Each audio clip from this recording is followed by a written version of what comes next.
സഹൃദരെ നമസ്കാരം. അങ്ങനെ RR versus RCB first innings കഴിഞ്ഞു. RCB 201-8 എന്ന നിലയിൽ ഫിനിഷ് ചെയ്തിട്ടുണ്ട്.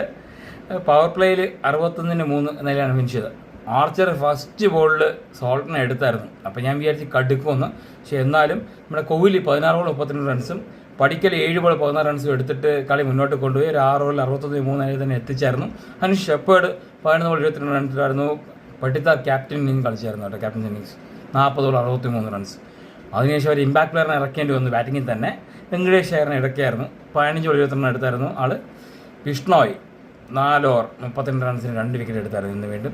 ആർച്ചർ 3 ഓവറിൽ 33 റൺസിന് 2 വിക്കറ്റും. ബ്രിജേഷ് ഇന്ന് അടിപൊളിയായിട്ട് കളിച്ചായിരുന്നു. 30 റൺസിന് 2 വിക്കറ്റ്.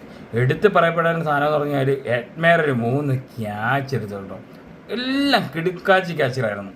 ഒന്ന് നമ്മുടെ പടിക്കലിൻ്റെ ക്യാച്ച് എടുത്തായിരുന്നു, കുനാൽ പാണ്ഡ്യയുടെ ക്യാച്ച് എടുത്തായിരുന്നു, അതുപോലെ തിംദേവിൻ്റെ ക്യാച്ച്. ഈ 3 ക്യാച്ച് എടുത്തത് ആസാദി ക്യാച്ചാണ്. ഒരു രക്ഷയില്ല. എഡ്മയർ വെൽ പ്ലേഡ്, വെൽ ഡൺ. 202 നമ്മുടെ RCB ഡിഫെൻഡ് ചെയ്യോ അതോ വൈഭവ് സൂര്യവംശി എന്ന ഇമ്പാക്ട് പ്ലെയർ ഇറങ്ങി ആദ്യമേ അടിച്ച് നശിപ്പിക്കുമോ വിത്ത് ജയ്സ്വാൾ നമുക്ക് കാണാം. സെക്കൻഡ് ഇന്നിംഗ്സിന് ശേഷം കാണാം. Okay, by.